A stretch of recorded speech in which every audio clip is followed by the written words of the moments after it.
Hello friend, only study YouTube channel पर आप सबका स्वागत है। तो हम आज 20 क्वेश्चन के सेट लेकर आए हैं आप लोग के लिए।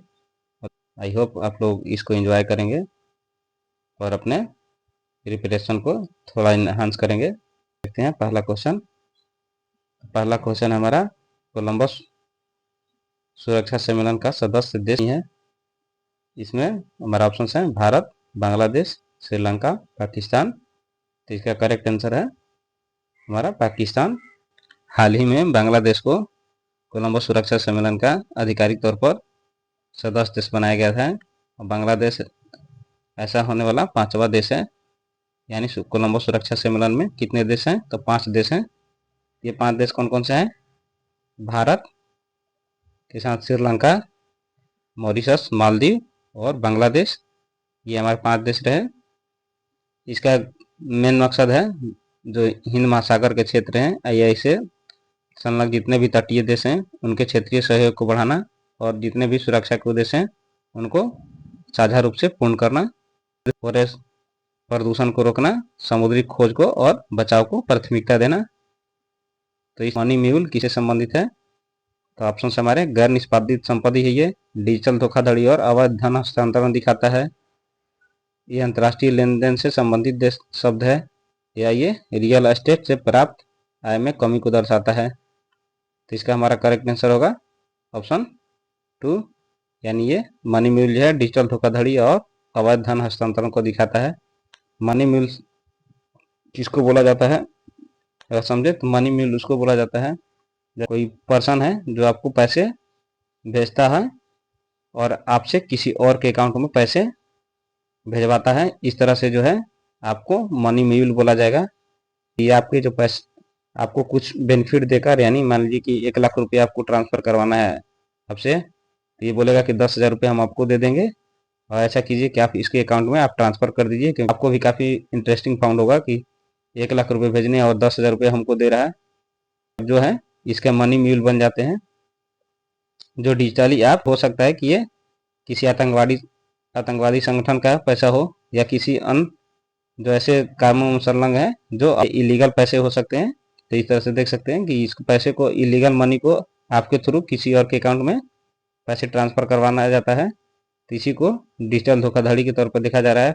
और ये मामला जो है सबसे पहले अमेरिका में आया था और इस तरह से पैसे को ट्रांसफर करवाया जाता है। तो यह है एक डिजिटल धोखाधड़ी और अवैध धन हस्तांतरण को दिखाता है। ये जानबूझ के जब पैसे भेजे जाते हैं उससे या मिली भगत से भी ये पैसे भेजे जा सकते हैं, जिसे आप एक मनी म्यूल की तरह काम कर सकते हैं और ये इलीगल काम होता है। और इसके साथ विष्णुपद मंदिर के संदर्भ में सही विकल्प को चुनना है। इसका ऑप्शन है इसे अहिल्याबाई होलकर द्वारा 1787 में गंगा नदी के तट पर बनवाया गया था। यह मंदिर लगभग 1000 फीट ऊंचा है।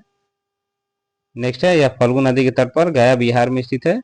और लास्ट ऑप्शन है हमारा, यह मंदिर गौतम बुद्ध को समर्पित है। तो इसका करेक्ट आंसर की बात करें तो इसका करेक्ट आंसर है ऑप्शन 3, यह फल्गु नदी तट पर बना है जो गया बिहार में अवस्थित है।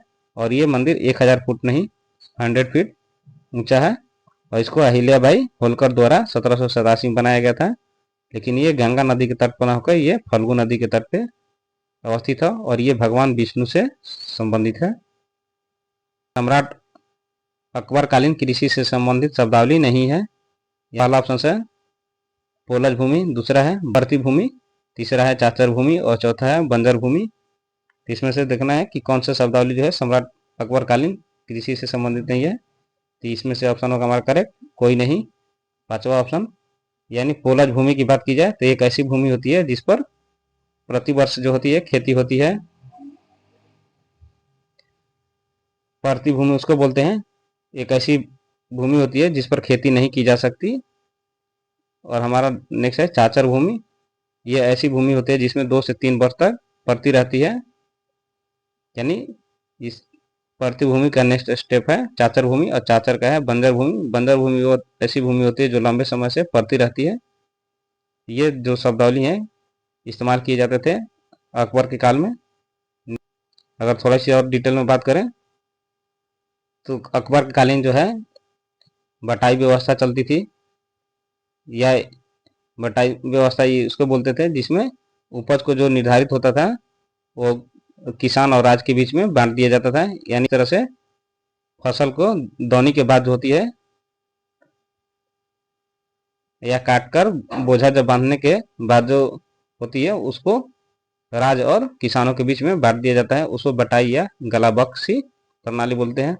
धसाला प्रणाली इसमें इसके शासनकाल में विकसित हुआ था, जिसे 1580 में इसकी शुरुआत की गई थी। और इस प्रणाली में पिछले 10 वर्ष के दौरान जो अलग अलग फसलों और की उपज हुई थी उसके औसत उपजों को और उनकी औसत कीमतों का हिसाब लगाया जाता है, इसको धसाला पत्ती बोलते हैं। औसत उपज का 1/3 भाग जो है राज्य के लिए निर्धारित किया जाता था और राजस्व मांग नगद के रूप में की जाती थी। नेक्स्ट है नस्क प्रणाली या कानकूद, जिसको बोलते हैं। नस्क प्रणाली एक ऐसी प्रणाली होती थी जिसमें किसान द्वारा जो होता था अतीत में अदा किए जाने वाले राजस्व के आधार पर उसकी मौजूदा जो देनदारी होती थी वो उसको तय की जाती थी। यानी फ्यूचर में जो भी उससे राजस्व वसूल किए जाएंगे वो वर्तमान में देनदारी तय की जाती थी। और इस हिसाब से देखा जाए तो ये एक प्रकार का समान हिसाब होता था। भू राजस्व को तय करते समय जो है कृषि की निरंतरता को ध्यान में रखा जाता था कि कृषि कार्य लगातार हो रहे हैं या नहीं हो रहे हैं। नेक्स्ट है हमारा क्वेश्चन, रामसेस यानी rapid Apophis mission for space safety किसकी पहल है? ऑप्शन है यूरोपीय अंतरिक्ष एजेंसी, जाक्सा यानी जापान की अंतरिक्ष एजेंसी, नासा और इसरो। इसका करेक्ट आंसर है हमारा यूरोपीय अंतरिक्ष एजेंसी। यह जो पहल है यूरोपीय स्पेस एजेंसी की है, जिसमें 2029 में पृथ्वी के निकट से गुजरने वाला जो है अपोसिस यानी ये क्षुद्र ग्रह है, इसके अध्ययन करने के लिए मिशन शुरू किए गए। अब इसकी बात की जाए तो 2029 में जो भी क्षुद्र ग्रह का अध्ययन करेगा जो पृथ्वी के निकट से गुजरेंगे, जिसको अपोसिस क्षुद्र ग्रह भी बोला जाता है। इसके उद्देश्यों की बात करें तो संभावित क्षुद्र ग्रह जो होते हैं प्रभाव के प्रति समझ और तैयारी को बढ़ावा देना है इसमें। इसकी प्रक्षेपण जो है मतलब लॉन्च डेट है ये अप्रैल 2028 में की जाएगी। इसके महत्व की बात करें तो पृथ्वी के निकट स्थित पिंड जो होते हैं नियर अर्थ ऑर्बिट से जुड़े जोखिमों को कम करने की क्षमता को सुधार करना है। अपोसिस से जितने उत्पन्न होने वाले हैं किसी भी संभावित खतरे को आकलन किया जाता है। तो इसके मेन उद्देश्यों में और इसका महत्व जो है ये रहा। अपोसिस के बारे में अगर जाने, ये जो क्षुद्र ग्रह है 99942 अपोसिस बोला जाता है। इसकी चौड़ाई की बात की जाए तो 1100 फीट है, यानी लगभग 340 मीटर के लगभग इसकी चौड़ाई है। इसका नाम की बात करें तो मिस्र के जो पौराणिक कथाओं में राक्षस सर्प होते हैं उसके नाम पर इसको अपोसिस नाम दिया गया है। इसकी पहचान 2004 में सबसे पहले की गई थी, जो पृथ्वी पर प्रभाव डालने वाली सबसे खतरनाक क्षुद्रग्रहों में से एक रूप में इसकी पहचान हुई थी। नेक्स्ट हमारा क्वेश्चन, हिंदू धर्म और दर्शन में संसार की अवधारणा का सर्वोत्तम रूप से स्पष्ट करता है। हिंदू धर्म और दर्शन के आधार पर है। तो पहला है जन्म मृत्यु और पुनर्जन्म का चक्र, दूसरा ऑप्शन है दुख से पूर्ण मुक्ति, तीसरा है भगवान शिव का तांडव नृत्य और चौथा है शाश्वत आनंद की स्थिति। इसका करेक्ट आंसर है हमारा ऑप्शन एक जन्म मृत्यु और पुनर्जन्म का चक्र। पुनर्जन्म की जो प्रक्रिया होती है उसको संसार बोला जाता है। यानी जो कहें सतत जो चक्र चलता रहता है आत्मा की क्रिया और प्रतिक्रिया के जो नियम होते हैं उसके अनुसार इसको संसार बोला जाता है। यानी जो व्यक्ति होता है उसकी आत्मा जो होती है उसके कर्म और प्रतिक्रियाओं के नियम के अनुसार ही बार बार पुनर्जन्म लेती है। इसको संसार के रूप में जाना जाता है। कई हिंदू मानते हैं कि मृत्यु के समय जो आत्मा पुराने नश्वर शरीर को त्याग कर एक नए नश्वर शरीर में प्रवेश कर जाती है। यह नया नश्वर शरीर जो है मानव और गैर मानव भी हो सकता है। यानी कोई भी व्यक्ति की आत्मा जो है मनुष्य में भी अगली बार जन्म में जा सकती है और पशु पक्षी या किसी भी द्वीप प्राणी के रूप में इसकी आत्मा दूसरे जीव की आत्मा में समाहित हो सकती है। कौशल ऋण योजना यानी स्किल लोन स्कीम के संबंध में कौन सा कथन सत्य है? हमारा पहला ऑप्शन है यह अनुसूचित जाति के युवाओं को कौशल प्रदान करने की योजना है। दूसरा केंद्र प्रायोजित योजना है जो छात्रों के लिए एक संस्थागत ऋण प्रदान करता है या ऋण देने की योजना है। तीसरा इसका नोडल मंत्रालय कौशल विकास और उद्यमिता मंत्रालय है। नेक्स्ट है हमारा पाठ्यक्रम अवधि अगले 5 वर्ष से निर्धारित की गई है। इसकी बात करें तो इसका करेक्ट आंसर है ये ऑप्शन 2। ये केंद्र प्रायोजित योजना है जो छात्रों के लिए एक संस्थागत ऋण की योजना का है और इसका नोडल मंत्रालय जो है वित्त मंत्रालय है, न कि कौशल विकास और उद्यमिता मंत्रालय। तो वह इन छात्रों को भी संस्थागत ऋण योजना के तहत लाभ ले सकते हैं जो राष्ट्रीय व्यवसाय मानकों या योग्यताओं के अनुरूप कौशल विकास में या इस तरह के किसी भी पाठ्यक्रम में वो प्रवेश लेना चाहते हैं। इसको लॉन्च किया गया था 2024-25 के जो केंद्रीय बजट है भारत सरकार का, उसके तहत। इसकी वित्त की मात्रा की बात करें तो न्यूनतम ऋण राशि जो है 5,000 रुपये है और अधिकतम इसमें 1.5 लाख रुपए तक की ऋण छात्रों को मिल सकती है। अब इस योजना का लाभ कौन कौन से छात्र ले सकते हैं, यानी इसकी एलिजिबिलिटी की बात करें, गवर्नमेंट के द्वारा मापदंड तय किए गए हैं उसके अंदर आने चाहिए। जैसे पहला है कोई ITI से यानी औद्योगिक प्रशिक्षण संस्थान जो होते हैं उसमें एडमिशन लेता है या पॉलिटेक्निक में एडमिशन लेता है या केंद्रीय शिक्षा बोर्ड द्वारा मान्यता प्राप्त किसी स्कूल में एडमिशन लेता है। चौथा है हमारा किसी मान्यता प्राप्त विश्वविद्यालय से संबंध कॉलेज में एडमिशन लेता है या किसी कौशल विकास योजना के तहत यानी राष्ट्रीय कौशल विकास निगम के में भी या राज्य कौशल मिशन में यदि एडमिशन लेता है तो उसको प्रशिक्षण के खर्च के लिए वो सरकार ऋण प्रोवाइड करती है जिसे कौशल ऋण योजना बोलते हैं। और इसकी पुनर्भुगतान की अवधि की बात करें तो 50,000 रुपये तक का ऋण ये 3 वर्ष तक के लिए देती है। 50,000 से 1 लाख के बीच ये 5 वर्ष तक के लिए मिलती है और 1 लाख से अधिक के लिए 7 वर्ष तक का पुनर्भुगतान अवधि निर्धारित की गई है। इसकी संपार्श्विक की बात करें तो किसी संपार्श्विक यानी कोलेट्रल की जरूरत नहीं होती है, जो हम लोग ऋण लेने से पहले बैंकों को डिपॉजिट करते हैं। इस तरह की किसी भी मनी की डिमांड नहीं की जाएगी। नेक्स्ट है सातवाहनों का शासनकाल रहा है, तो इसका ऑप्शन है यानी सातवाहन किस काल में शासन किए थे। तो पहला ऑप्शन है 1ली से 3री शताब्दी ईस्वी तक। दूसरा ऑप्शन है 220 से 300 AD तक। तीसरा ऑप्शन है 3री शताब्दी से 5वीं शताब्दी तक। और सातवाहनों का शासनकाल विजयनगर साम्राज्य के बाद रहा है। आंसर होगा हमारा ऑप्शन 1 यानी 1ली से 3री शताब्दी ईस्वी तक सातवाहनों का शासन रहा है। मूर्तिकला की सारनाथ शैली किस शासनकाल में शुरू हुआ था। तो ये हमारा नेक्स्ट क्वेश्चन रहा। इसका ऑप्शन है कुषाण काल, नंदवंश, गुप्त काल और मौर्य काल। इसका करेक्ट आंसर है हमारा गुप्त काल, जो 4ठी से 6ठी शताब्दी के बीच शासन किए थे और ये वाराणसी के निकट सारनाथ जो है वहां पर इस शैली का विकास हुआ था। इसकी विशेषताओं की बात करें तो इसमें चेहरे पर जो है भगवान बुद्ध के कोमल भाव और सुगठित शरीर को दिखाया गया है, जिसके साथ परिष्कृत, सुंदर और सहज शैली का प्रदर्शन किया गया है। इसमें बात करें तो बुद्ध को अक्सर ध्यान मुद्रा में ही दर्शाया गया है, जिसमें धर्मचक्र प्रवर्तन जिसे कानून का पहिया घुमाना की मुद्रा और अभय मुद्रा जिसको सुरक्षा मुद्रा भी बोलते हैं में दर्शाया गया है। बुद्ध के सिर की चारों तरफ जो होती है आभा मंडल दिखाई जाती है, जिसे प्रभा मंडल भी बोलते हैं। जैसे ये इस तरह की जैसे मूर्तियां होती हैं, इसके अगल बगल में आभा मंडल को दिखाया जाता है मुख के चारों तरफ। नेक्स्ट है सरलीकृत जो होती है और सूक्ष्म अलंकरण के साथ आध्यात्मिक शांति को और स्थिरता पर इस शैली में बल दिया जाता है। इसकी विशेषताओं में देखें तो क्रीम रंग का बलुआ पत्थर और धातु का उपयोग किया जाता है। नेक्स्ट बात करें तो इसके हाल फिलहाल में बिहार को भागलपुर के जिले में सुल्तानगंज में भगवान बुद्ध की एक 7.5 फीट की ऊंची मूर्ति मिली है, जो तांबे की निर्मित है। नेक्स्ट हमारा अनेकांतवाद की अवधारणा किससे संबंधित है। पहला ऑप्शन है बौद्ध धर्म से, बुद्ध के अनेक अवतारों से। दूसरा अद्वैत वेदांत से।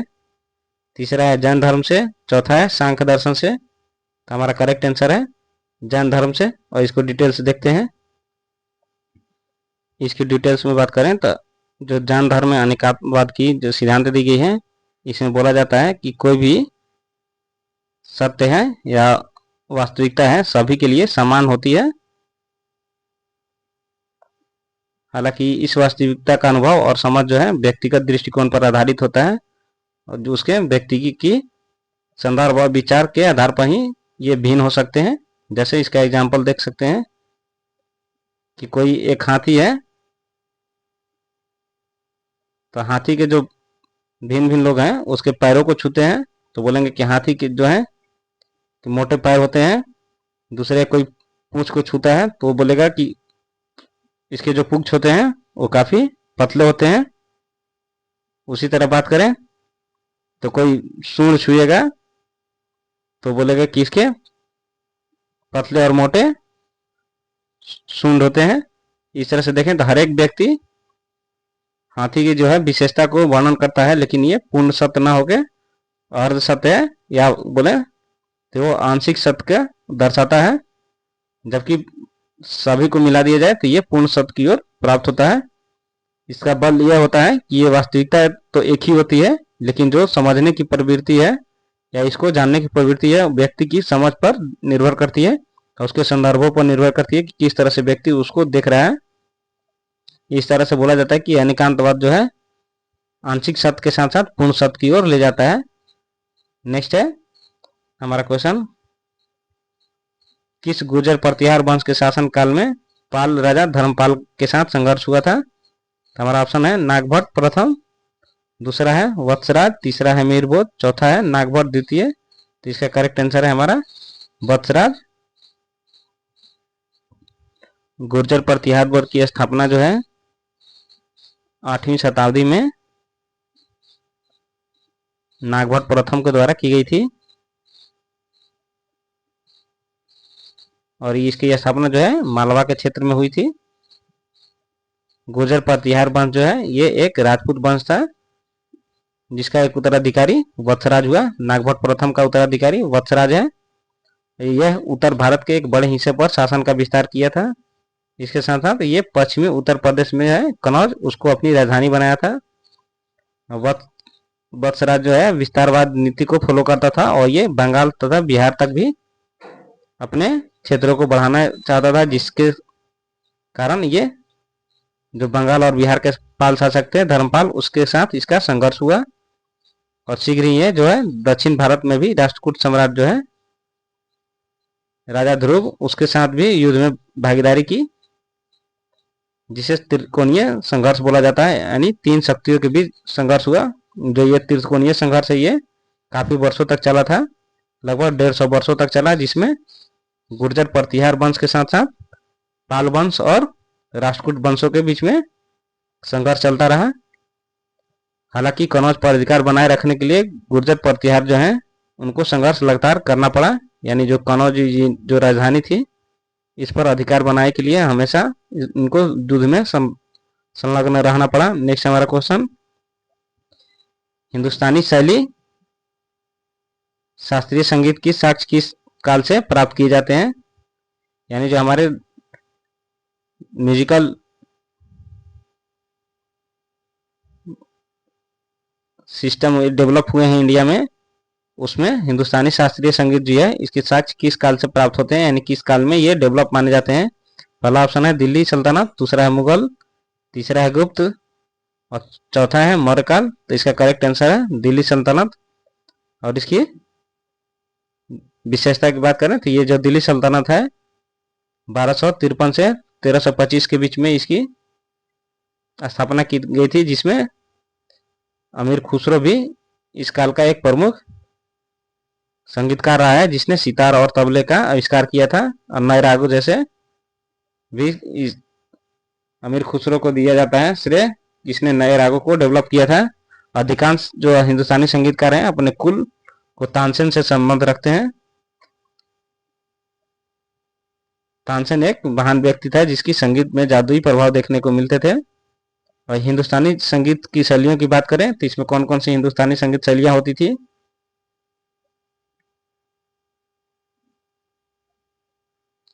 तो ये ध्रुपद, धमार, ठुमरी, ख्याल, टप्पा, ये जो है हिंदुस्तानी संगीत की प्रसिद्ध शैलियाँ रही है और इसको एग्जाम में पूछा जा सकता है ऑप्शन देकर कि धुमरी और धमार या ठुमरी ख्याल की संगीत से शैली से संबंधित है। तो हम लोग इसके आंसर देने के लिए अब दे सकते हैं इसका आंसर। तानसेन अपनी जादुई संगीत की क्षमताओं को अगर प्रसिद्ध किया था तो उसमें इसके साथ साथ और कितने भी संगीतकार थे जिनको प्रसिद्धि मिली थी, जिसमें है बैजू बावरा, सूरदास। ये ऐसे संगीतकार थे या संगीत के ऐसे ज्ञाता थे जिनकी पहुंच काफी बड़ी मानी जाती है और ये काफी अच्छे संगीतकारों की श्रेणी में माने जाते हैं। इनके द्वारा काफी रागों का निर्माण किया गया। नेक्स्ट अगर बात करें, बहुत सारे हैं, जैसे सॉरी काफी डिटेल्स हो जाएगा, तो चलते हैं नेक्स्ट क्वेश्चन की तरफ।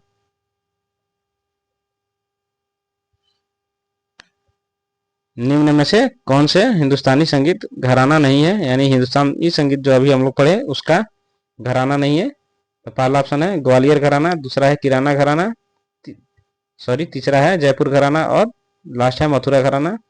इसका करेक्ट आंसर है हमारा मथुरा घराना। नेक्स्ट क्वेश्चन की तरफ चलते हैं। सहायक संधि के जन्मदाता कौन है? ऑप्शन है हमारे Lord Hastings, Lord Wellesley, Lord Cornwallis और सॉन जॉर्ज शोर। इसका करेक्ट आंसर है लॉर्ड वेलेजली। अब इसको डिटेल में देखते हैं इसका क्या क्या या सहायक संधि किस तरह से काम। सहायक संधि जो है ये भारतीय रियासत जितनी भी थी British India east India company के शासनकाल के दौरान, इन पर जो है ब्रिटिश ईस्ट इंडिया जो होती थी कंपनी के राजनीतिक प्रभुत्व स्थापित करने के लिए इस तरह की संधि लाती थी, जिसके तहत जो लॉर्ड वेलेजली है जो 1798 से 1805 के बीच में गवर्नर जनरल रहा है भारत का, उसने इस पत्ती की शुरुआत की थी, यानी संधि की शुरुआत की थी। और इसके विशेषताओं में देखें तो देशी शासक के साथ ये संधि करते थे और उसमें ये जो है अपने ब्रिटिश सेना को उनके दरबारों में तैनात करते थे और इनके बिना परमिशन के ये राजा जो होते थे किसी भी अन्य राज्य से या यूरोपीय राज्य से विदेशी संबंध नहीं रख पाते थे, यानी विदेश विभाग का जो प्रभाग होता है ये ब्रिटिश के अधीन ही हो जाते थे। और इसके जितने भी सेना यहाँ पर रखे जाते थे राजाओं के दरबार में, यानी जो देशी राजाएं होते थे या भारतीय रियासत जो होती थी उसके खर्च भी ये इन्हीं रियासतों से लेते थे। यूरोपीय लोगों की नियुक्ति पर ये प्रतिबंध लगा देते थे, जैसे भारतीय रियासत जो है इसके अंदर में किसी भी अन्य यूरोपीय जो है उनकी नियुक्ति नहीं की जाती थी। यदि ऐसा किया भी जाता था तो ये जो है ब्रिटिश शासक जो थे उसके अनुमोदन के बाद ही किया जा सकता था। अपनी सेवा में इनको नियुक्त कर सकते थे, इसके लिए इनको ब्रिटिश शासन से अनुमति लेनी पड़ती थी। अन्य शासकों या शक्तियों के साथ संधि या युद्ध पर प्रतिबंध ये लगा देते थे। अगर देखें तो सहायक संधि जो है इसे काफी देशी रियासतों को हानि हुई थी, क्योंकि स्टार्टिंग में तो ये काफी बेनिफिशियल लगता है कि किसी भी तरह की कोई कार्य नहीं करनी है और सारी जो सुरक्षा है वो ब्रिटिश ईस्ट इंडिया कंपनी देती थी, लेकिन धीरे धीरे इसको वित्तीय और सैनिक रूप से कमजोर करता गया और राजाओं में जो है सैन्य क्षमता के साथ साथ जो युद्ध कौशल होती थी वो धीरे धीरे समाप्त होने लगी। नेक्स्ट है